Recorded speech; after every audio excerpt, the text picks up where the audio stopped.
السلام عليكم ورحمة الله وبركاته.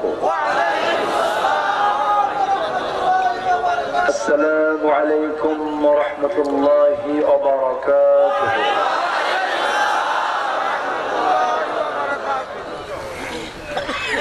إن الحمد لله الأكرم الذي خلق الإنسان وكرمه وعلمه من البيان ما لم يعلم،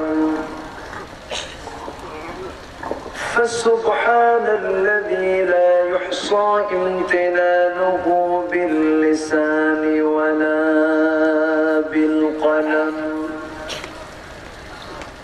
نشهد أن لا إله إلا الله وحده لا شريك له، ونشهد أن سيدنا وحبيبنا ومولانا محمدا عبده ورسوله الذي أرسله بالحق بشيرا ونذيرا وداعيا إلى الله بإذنه وسراجا وقمرا منيرا. فقد قال الله تعالى في كلامه المجيد وفرقانه الحميد: أعوذ بالله من الشيطان الرجيم. بسم الله الرحمن الرحيم.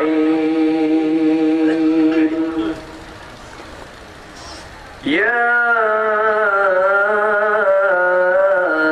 أيها المدثر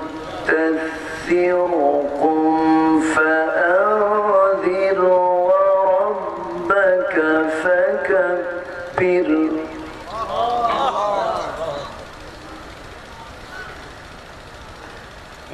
وثيابك فطهر والرجز فاهجر ولا تمنن تستكثر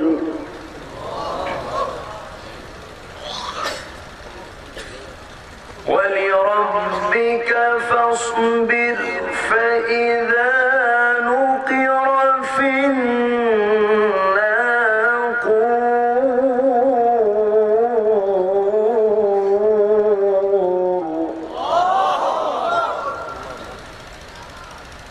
فذلك يومئذ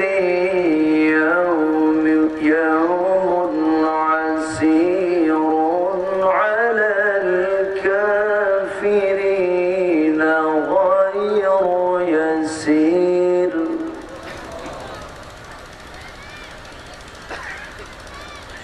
ذرني ومن خلقت وحيدا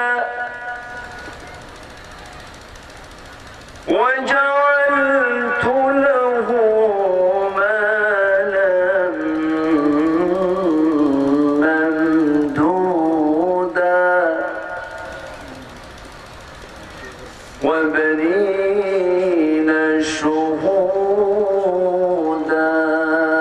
اللهم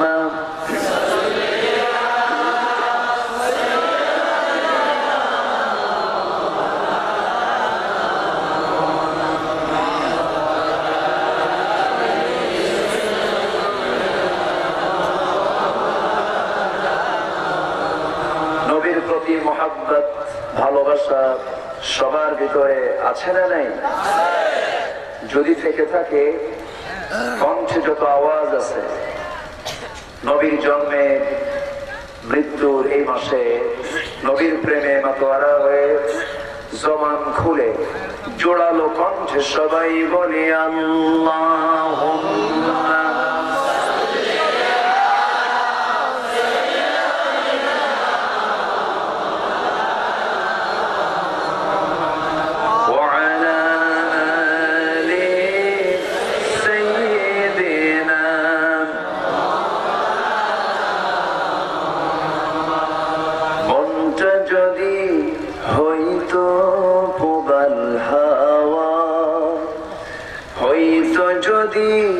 শুভ্র কবুতর মেঘের ডানায় পাঠিয়ে দিতাম, মেঘের ডানায় পাঠিয়ে দিতাম মদিনার পথে, যেথায় আমার প্রিয় নবী ঘুমাই নিরন্তর, যেথায় আমার প্রিয় নবী ঘুমাই নিরন্তর। আল্লাহুম্মা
চট্টগ্রাম অঞ্চলে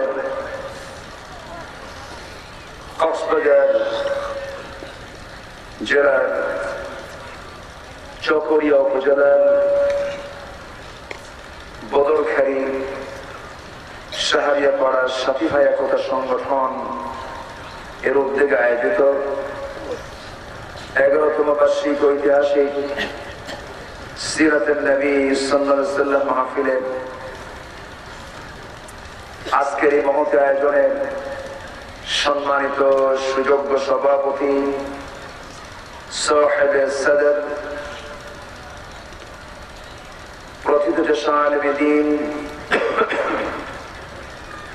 বদরখালী MS ফাজিল মাদ্রাসার অনারেবল প্রিন্সিপাল আলহাজ আল্লামা আবুল বাশার, আজকের প্রোগ্রামের সম্মানিত অতিথি বদরখালী ইউনিয়ন পরিষদের সম্মানিত চেয়ারম্যান মহোদয় জনাব খায়রুল বাশার, আমার পূর্বে কথা বলেছেন আন্তর্জাতিক খ্যাতিসম্পন্ন মুফাসসিরে কোরআন,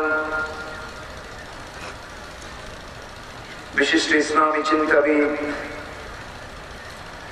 আমার খুব কাছে জনাব আল্লামা সাদিকুর রহমান আল আজহারি, আলোচনা রেখেছেন আল্লামা হাফেজ শরীয়তুল্লাহ জিহাদি সাহেব, আমার পূর্বে সারা জাগানো গান গেয়ে মাতিয়ে তুলেছেন আমার স্নেহধন্য জনাব শিল্পী নিয়ামতুল্লাহ নিজামী, উপস্থিত বিশেষ করে শিল্পীদের তালিকায় থাকা আমার আরেক স্নেহধন্য কবির বিন সামাদ ভাই,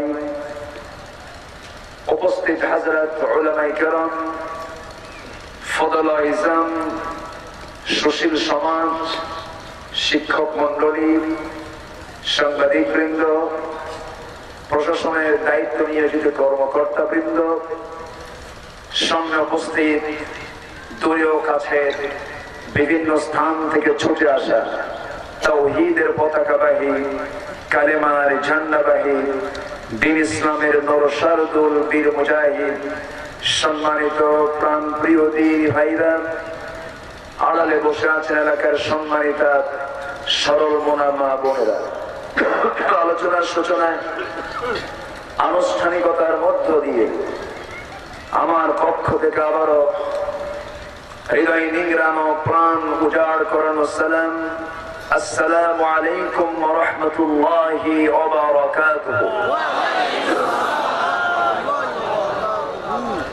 সবাই কেমন আছেন? সবাই কেমন আছেন?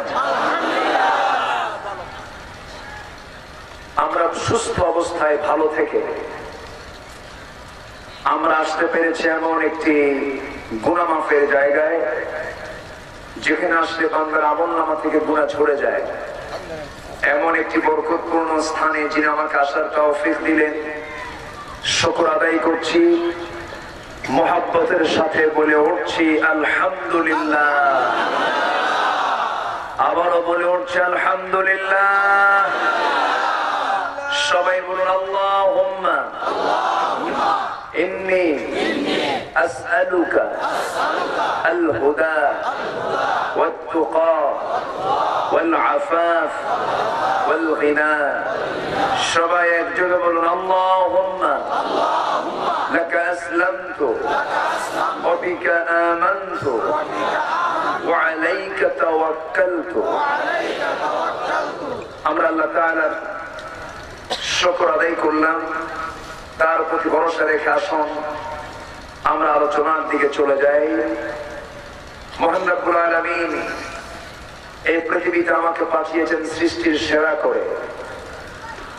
আমাকে যা দিয়েছেন পৃথিবীর অন্য কাউকে তা তিনি দেননি। প্রাণী জগতের মধ্যে শ্রেষ্ঠ মাখলুক করে আমাকে সৃষ্টি করলেন, কারণ আল্লাহ পাক আমাকে দিয়েছেন জ্ঞান, বুদ্ধি, বিবেক, কর্মের স্বাধীনতা। এগুলো কি অন্য কোন প্রাণীর ভিতরে আছে? আসতে বলবেন না আছে?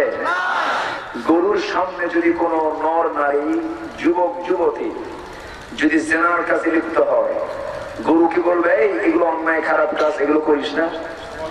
বলবে? বলবে না, কারণ গরুর মধ্যে সেই সেন্স, সেই অনুভূতি নেই। কিন্তু মানুষের মধ্যে সেই অনুভূতি, সেই বিবেক দিয়েছেন কে? বিবেক থাকার পরেও যদি সে বিবেকহীন হয়ে যায়, there is no difference between cow and man, তাহলে সে যদি বিবেকহীন হয়ে যায় তখন তার মাঝে আর গরুর মাঝে কোনো তফাৎ নাই। আমরা আজকে চোখের সামনে অন্যায় দেখি কি দেখি না? দেখি কি দেখি না? দেখি, কিন্তু আমরা কিছু বলি। তাহলে তফাৎটা কি?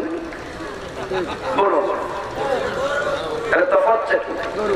তাহলে আমাকে যা দেওয়া হয়েছে অন্য কাউকে তা দেওয়া হয়নি। আমাকে আল্লাহ পাক যা অর্ডার দিয়েছেন অন্য কাউকে সে অর্ডার দেওয়া হয়নি। আমি ছাড়া পৃথিবীর কোন প্রাণীর কি বিচার হবে আখিরাতে? বিচার হবে?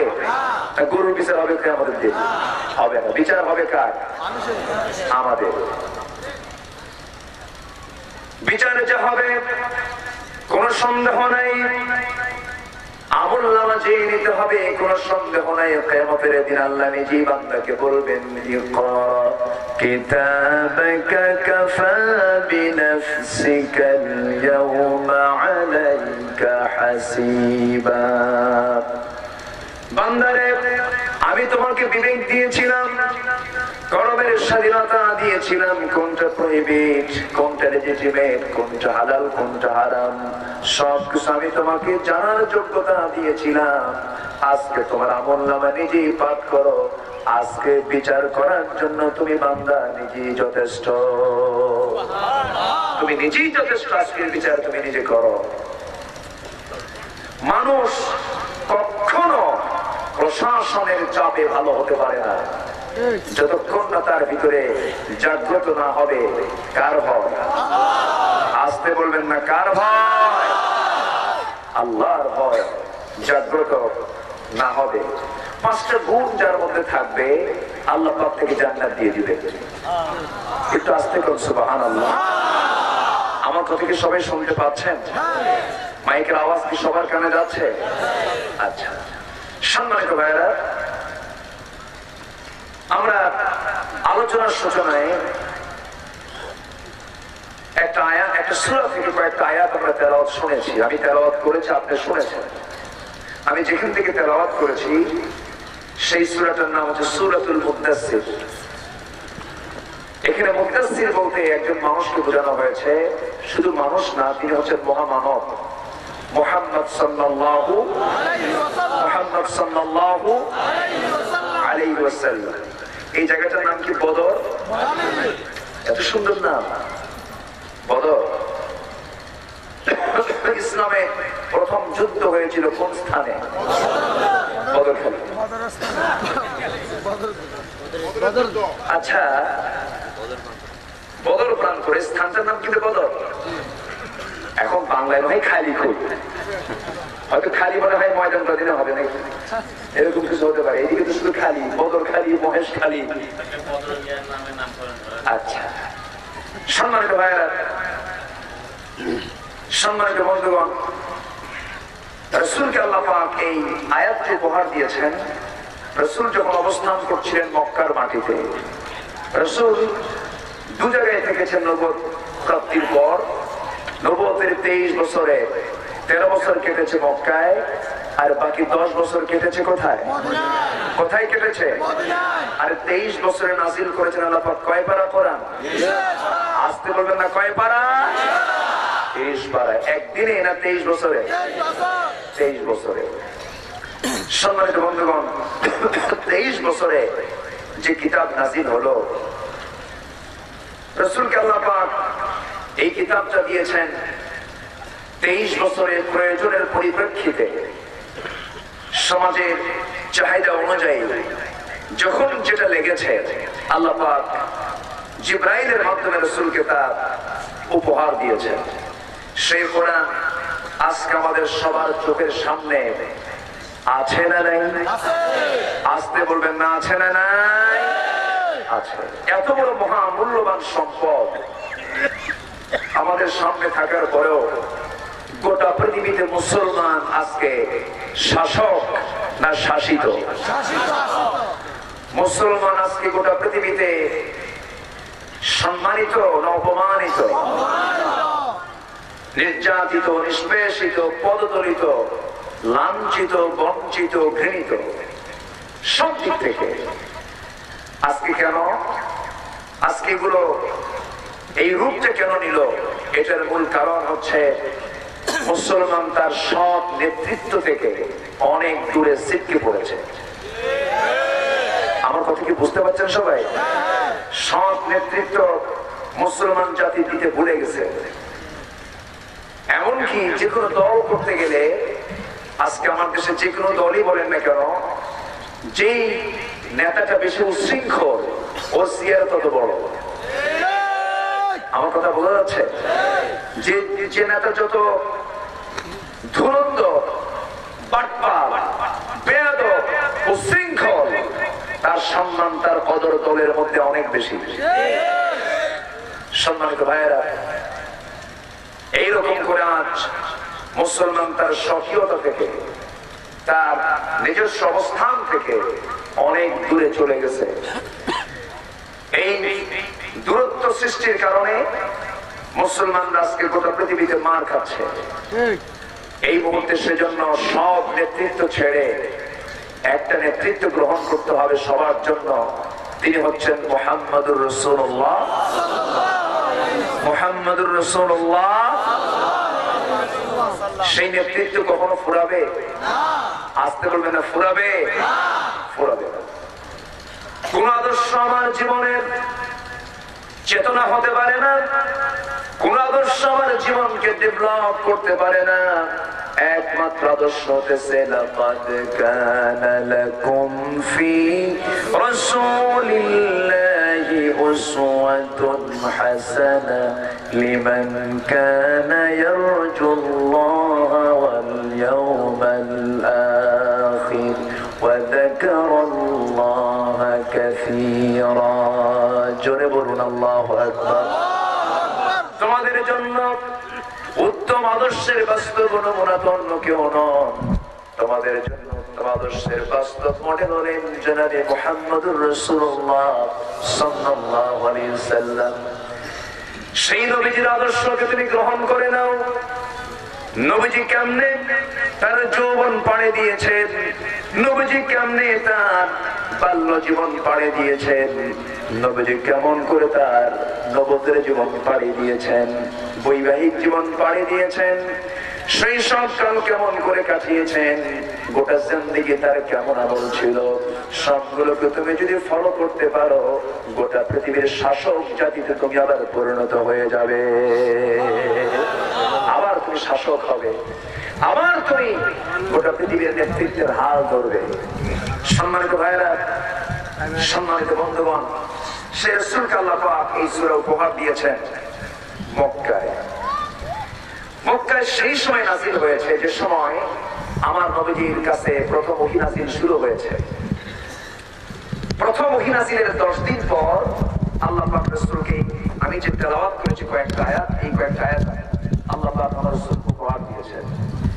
কি করে বলছেন রাসূলকে? দেখুন, আমার কথা যেহেতু সিরাতুন নবী মাহফিল, রাসূল কেন্দ্রিক কিছু কথা আমাদের বলার প্রয়োজন আছে না নাই? বলুন, ঠান্ডা মাথায় শুনতে হবে। কিছু কিছু এলাকায় দেখি 2 ঘন্টা 1.5 ঘন্টায় শুধু স্লোগান স্লোগান আর গরম গরম কিছু কিছু কথা না, সবই থাকতে হবে। কিছু কথা, কিছু হৃদয়গ্রাহী কথা, কিছু উপদেশমূলক কথা, কিছু দিক নির্দেশনামূলক কথা, সব কথার সমন্বয়ের প্রয়োজন। আসতে বলবেন না, আছে না নাই? আসতে বলবেন না, আছে না নাই? আছে।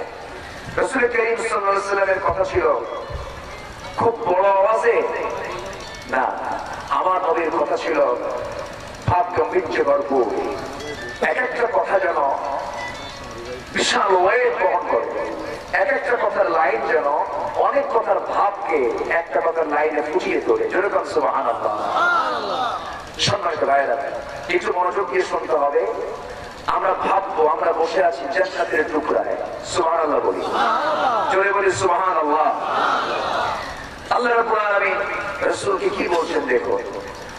আল্লাহ রাব্বুল আলামিন বলেন, ইয়া আইয়ুহাল মুদ্দাসসির কুম ফাআযির ওয়া রাব্বাকা ফাকাব্বির ওয়া সিয়াবাকা ফাতাহহির ওয়ার রুজজা ফাহজুর ওয়া লা তামনুন তাস্তাকফির।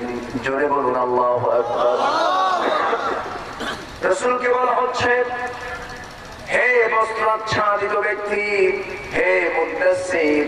আমার নবীজির নাম মুদ্দাসসির না মুহাম্মদ? সবাই চুপ করলেন, অনেকে বললেন না নবীর নাম মুদ্দাসসির না মুহাম্মদ? আমার নবীজির নাম হলো মুহাম্মদ, ইসমুহু আহমদ। কিন্তু নবীকে আল্লাহ পাক এখানে তার নাম না ধরে বলা হচ্ছে ইয়া আইয়ুহাল মুদ্দাসসির। শুধু এই জায়গায় নয়, গোটা কোরআনে আমার নবীকে কোথাও বলা হয়েছে ইয়া মুহাম্মদ। গোটা কোরআনের কোথাও একটা শব্দ আমরা এরকম খুঁজে পাবো না। আল্লাহ পাক কোথাও রাসূলকে ইয়া মুহাম্মদ বলে সম্বোধন করেছেন এমন কোন আয়াত আছে? নাই। আপনারা বলুন, আছে? নাই। তাহলে আল্লাহ পাক রাসূলকে তো বলতে পারতেন, ডাক দিতে পারতেন। পৃথিবীর কারো কাছে আল্লাহ, আমার আল্লাহ কি কৈফিয়ত দেওয়া লাগতো? বরঞ্চ আল্লাহ ডাক দিয়ে কিছুই হতো। যেরকম করে ডাক দিয়েছেন অন্য নবীর বেলায় ডাক দিয়েছেন আদম আলাইহিস সালাতু ওয়াস সালাম কি ইয়া আদম উসকুন আনতা ওয়া যাওজুকাল জান্নাহ। দেখেছেন ইয়াহইয়া আলাইহিস সালাতু ওয়াস সালাম কে ইয়া ইয়াহইয়া খুযিল কিতাবা বিকুওয়া। দেখেছেন মুসা আলাইহিস সালাতু ওয়াস সালাম কে ওয়া মা তিলকা বিয়ামিনিকা ইয়া মুসা। হে আদম, হে নূহ, হে মুসা, হে ঈসা, হে ইব্রাহিম, সব নবীকে ডাক দেওয়া হয়েছে হরফে নিদা প্রয়োগ করে। রাসূলকে আল্লাহ পাক একটা বারের জন্য ডাকলেন না, বরং ডাক দিলেন কেমনে দেখেন। রাসূলকে ডাক দিচ্ছেন ইয়া আইয়ুহান নাবিয়্যু জাহিদিল কুফফারা ওয়াল মুনাফিকিনা ওয়াগলুয আলাইহিম ওয়া মা'ওয়াহুম জাহান্নাম। রাসূলকে ডাক দিচ্ছেন ইয়া আইয়ুহার রাসূল বাল্লিগ মা উনজিলা ইলাইক। জোরে বলুন আল্লাহু আকবার। হে নবী, হে রাসূল, আল্লাহ পাক এখানেও ডাক দিচ্ছেন। সূরা মুদাসসির আগের সূরাতে বলছেন ইয়া আইয়ুহাল মুসাম্মিলু কুমিল লাইলা ইল্লা কালিলা নিসফাহু আও ইনকুস মিনহু কালিলান আও জিদ আলাইহি ওয়া রাত্তিলিল কুরআনা তারতিলা। জোরে বলুন আল্লাহু আকবার। হে মুসাম্মিল, হে মুদাসসির, হে নবী, হে রাসূল, হে মুহাম্মদ কোথাও বললেন না। আর সেই রাসূলকে আমার দেশের কিছু কুলাঙ্গারেরা শুধু নাম করেই ডাকে নাই, রাসূলকে গালি দিয়ে বলেছে রাসূল নাকি বিড়াল মুহাম্মদ। সরে বলুন নাউযুবিল্লাহ। রাসূলকে বলা হলো ছাগল মুহাম্মদ। কেন? যে ছাগলের মুখে যেমন দাড়ি, মুহাম্মাদের কি বলেন মুসলমানদের নবীর মুখে তেমনই দাড়ি। রাসূলকে তারা এইরকম করে বাজে উক্তি করে রাসূলকে নিয়ে তারা হেয় প্রতিপন্ন করেছে। আজ পর্যন্ত রাসূলকে গালি যারা দিয়েছে, রাসূলের গালিদাতাদের কোনো শাস্তি বাংলার জমিনে হয়েছে? আজ পর্যন্ত না হয়েছে। আমরা যাদের অধীনে আছি অথবা ছিলাম, তাদের দ্বারা কি আমরা এমন আশা করতে পারি যে তাদের শাস্তি হবে? আসতে করবেন না, হবে হবে না। বরঞ্চ রাসূলকে গালি দিলে তাদের প্রমোশন বেড়ে যায়। রাসূলকে বাজুক্তি করলে তারা আলোচিত হয়।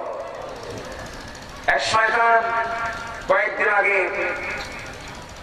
মারা গেল, সাব্যসাচী লেখক, সাব্যসাচী লেখক মারা গেল।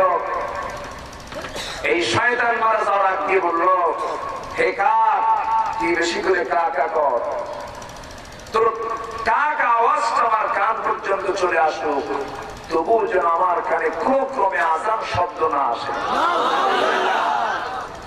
যারা দম্ভ করে এই জাতীয় উক্তি করে, এই জাতীয় মন্তব্য করে, এদের মরণকালে আবার এদের জানাজাও দেয়, এদেরকে কাফনের কাপড় পরায় দেয়, রাষ্ট্রীয় সম্মাননা দিয়ে তাদেরকে বিদায় দেওয়া হয়। সম্মানিত বন্ধুগণ, আযান যাদের কাছে বিরক্তিকর, রাসূলের চেতনা যাদের কাছে বিরক্তিকর, নবীর মহব্বত যাদের দিলের ভিতরে নাই, হাজারো তারা বুদ্ধিজীবীর পরিচয় দিক না কেন, আমাদের কাছে ওর 4 পয়সা দাম নাই। সম্মানিত বন্ধুগণ, রাসূলকে যারা গালি দিল, এই মাসের দাবি অনুযায়ী, নবীজির জন্মের মাস অনুযায়ী আমরা এটাই প্রথমেই বলে দিতে চাই, সকল শাস্তি নিশ্চিত করার আগে এই সমস্ত নাস্তিকদের শাস্তি আগে নিশ্চিত করা হোক। এই সমস্ত শয়তানদের কোন শুনানির দরকার নাই, কোন সুযোগ দেওয়ার দরকার নাই, প্রকাশ্যে ধরে নেয়, সবার চোখের সামনে ফাঁসির মঞ্চে ঝুলায় মারা হোক। হিম্মতের পক্ষে রাজি আছেন কারা কারা?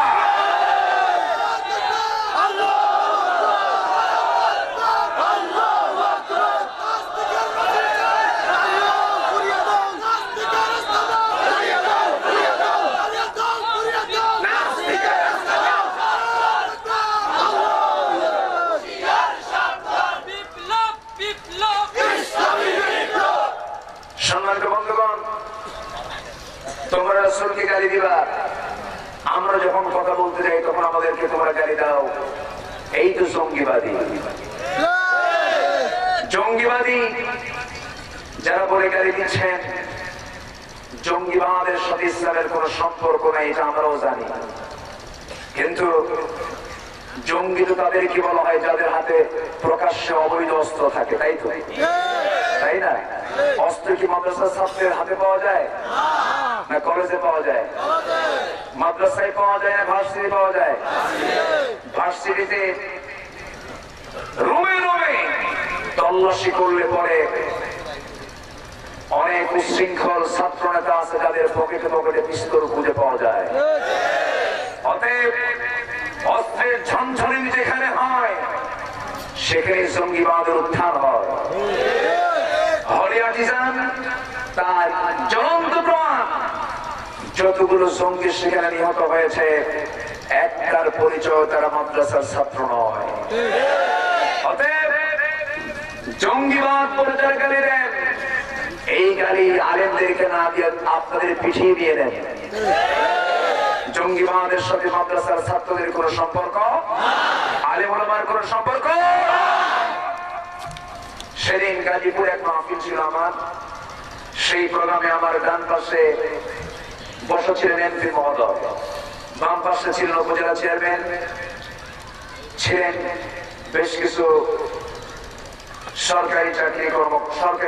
সরকারি কর্মকর্তা, আরেকজন ছিলেন একজন জুডিশিয়াল জজ। আমাকে বলা হলো, হুজুর আজকে আপনি বক্তব্য দিবেন সন্ত্রাসবাদ এবং জঙ্গিবাদ দমনে এবং মাদক দ্রব্য নিয়ন্ত্রণে ইসলাম কি বলে। আমি তাকে জবাব দিতে কি বললাম, আমার সাবজেক্ট যেটা দেওয়া হয়েছে মাদক দ্রব্য নিয়ন্ত্রণ, আমি তো এই ওয়াজ করতে পারবো না, কারণ মাদক দ্রব্য আমার নিয়ন্ত্রণ কিসের? মাদক দ্রব্য তো টোটালি হারাম, এর তো কোনো নিয়ন্ত্রণ দরকার নাই। আমার কথা কি বুঝতেছেন? শব্দটাই কিন্তু রং। শব্দটা কি রং? যেরকম নিয়ামতুল্লাহ নিজামী তার গানের ভিতরে বললো ভণ্ড পীর। ভণ্ড আবার পীর হয় কেন? আমার কথা কি বুঝলেন? ভণ্ড তো পীর হয় না, পীর এক জিনিস, ভণ্ড আরেক জিনিস।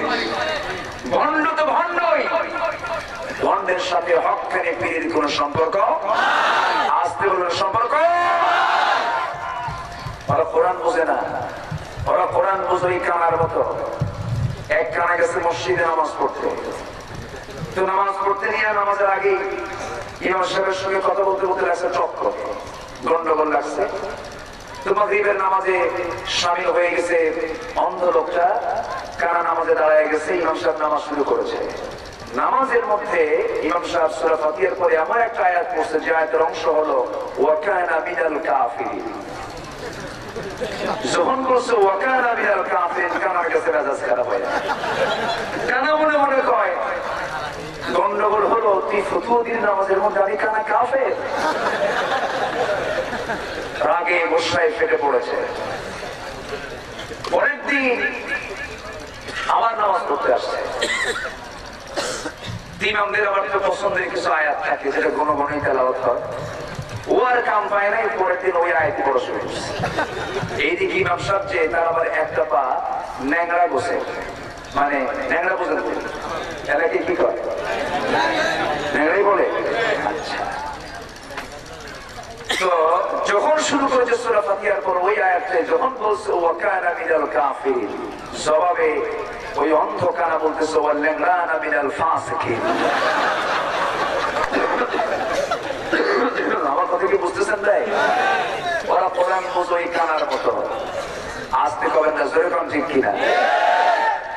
সম্মানিত ভাইয়েরা, কোরআন যদি বুঝতো, আজকে হজ বাবা তার দরবারে কাবা শরীফ বানায়া ওর মুরিদদেরকে চতুর্দিকে জিয়ারা করায়। আশ্চর্য কথা, মহিলা মুড়ি ভণ্ডদের হাত পা টিপে দেয়। এটা কি পীরজাদা না হারামজাদা? হ্যাঁ, শয়তান এগুলো। এদেরকে আম গাছের সঙ্গে হাত পা বাইন দিয়ে পিটান দরকার। এদেরকে ধরছে হলো গ্যাসে বান্ধব, মানে আমার এলাকায় এটা লোকাল শব্দ। গেসম ইন্দুর ধরেছে এদেরকে শক্ত হাতে দমন না করলে এরা সমাজে কোনো কিছু ঠিক রাখবে না।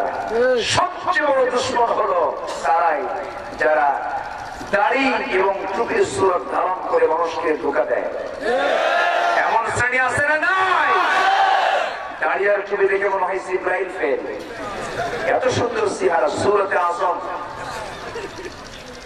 চেহারায়, সুরতে একদম ফিটফাট, ভিতরে সদরঘাট। আছে না নাই? আল্লাহ কি বাইরের সুরত দেখবেন? ইন্নাল্লাহা লা ইয়ানজুরু ইলা সুওয়ারিকুম ওয়ালা ইলা জাসামিকুম ওয়ালাকিন ইয়ানজুরু ইলা কুলুবিকুম ওয়া আমালিকুম। আল্লাহ পাক তোমাদের বাহ্যিক দেহ দেখবেন না, স্ট্রাকচার দেখবেন না, লেবাস দেখবেন না, দাড়ি দেখবেন না, টুপিও দেখবেন না। আল্লাহ দেখবেন তোমার অন্তরের খবর আর তোমার আমল নামা। কে বলছেন? বলেছেন রাসূল, কিন্তু কথাটা কার? আল্লাহ পাক। আমার বন্ধুগণ একটু কান লাগান, এত বড় মহাপরাধ রাসূলকে গালি দিলে পরে ইসলামের আইন হলো তার পৃথিবীতে বাঁচার কোন অধিকার থাকতে পারে না। যার বড় প্রমাণ দেখিয়েছেন হযরত ওমর ফারুক রাদিয়াল্লাহু তাআলা আনহু। একজন মুনাফিক নবীর কাছে বিচার চাইতে গেছে, রাসূলকে বলল, হে রাসূল, আমার আপনি বিচারটা করে দেন, ওর সঙ্গে আমার গন্ডগোল হয়েছে। রাসূল বিচারের রায় দিয়ে দিলেন, রায়টা গেল ইহুদির পক্ষে রায়। সেই মুনাফিকের সহ্য হলো না, মুনাফিক গিয়া ওমরের দরবারে গিয়ে বলছে, ওমর, রাসূল যে আমার পক্ষে রায় না, ইহুদির পক্ষে রায় দিল, বিচারটা আমার পছন্দ হয় নাই, তুমি আমার বিচারটা করে দাও। হযরত ওমর যখন শুনতে পেলেন ওই লোকের মুখে নবীর বিচার পছন্দ হয় নাই, দারুণ খেপে গেলেন, রেগে গেলেন। শুধু প্রকাশটা করলেন না, বললেন, নবীর বিচার তোমার পছন্দ হয় নাই না, একটু সবর ধর, আমি ভিতর থেকে আসি। হাতের মধ্যে কি নিয়েছেন? হাতের মধ্যে কি নিয়েছেন? তরবারি। হাতের মধ্যে তরবারি নিয়ে একটু দেরি করলেন না, শক্ত হাতে দমন করার জন্য বাইরে চলে আসলেন, কথা বলার সুযোগটাও দিলেন না। একটা আঘাতে কল্লা শরীর থেকে সরাইয়া দিলেন। আমার নবীর কাছে সংবাদ চলে গেল। আমার নবী শোনার পর বললেন, আমার ওমর এমন একটা কাজ করে ফেললো, ওমর মনে হয় একজন মানুষকে খুন করে ফেললো, অন্যায় করে ফেললো। কিন্তু আল্লাহর পক্ষ থেকে আয়াত নাযিল হয়ে গেল, হে রাসূল, ওমর যে কাজটা করেছে, ওমরের এই কাজটা প্রমাণ করে ওমর তার জীবনের চাইতে আপনাকে সবচেয়ে বেশি ভালোবাসে। জোরে কোন সুবহানাল্লাহ, আরো জোরে সুবহানাল্লাহ। খুবাইব রাদিয়াল্লাহু তাআলা মুখে মক্কার কুরাইশরা মদিনা থেকে গ্রেফতার করে মক্কায় নিয়ে চলে আসলো। রাসূল যখন মদিনায় ছিলেন, খুবাইবকে জেলখানার মধ্যে আটকায় রাখলো, আটকায় রেখে বাঁধে দিল, জুলুম অত্যাচার যখন শুরু করে দিল, বলা হলো, খুবাইব ইসলাম ছেড়ে দে। খুবাইব বললেন, জীবন চলে যাবে কিন্তু বাতিল শক্তির কাছে মাথা নত করব না। হযরত খুবাইবকে মারতে মারতে পিঠের চামড়া তুলে দেওয়া হলো, এমনকি শেষ পর্যন্ত তারা দেখলো তাতেও কোনো কাজ হয় না। খাবার বন্ধ করে দেওয়া হলো। খাবার বন্ধ করে দিলে কি হবে? খুবাইবের জন্য আল্লাহর পক্ষ থেকে জান্নাত থেকে তার খাবারের যোগান আল্লাহ নিজে দিয়ে দিলেন। জেলখানার ভিতরে খুবাইব রাদিয়াল্লাহু তাআলা জেলখানার মধ্যে না খেয়ে থাকেন। তার পাহাড়ে ছিলেন একজন সাহাবী, পরবর্তীতে তিনি ইসলাম কবুল করেন, তখন তিনি কাফের ছিলেন। সাদ বিন আবী বলেন, আমি নিজের চোখে দেখেছি, আমরা যখন খাবার বন্ধ করে দিলাম, তখন দেখতে পেয়েছিলাম খুবাইবের চোখের সামনে শেষ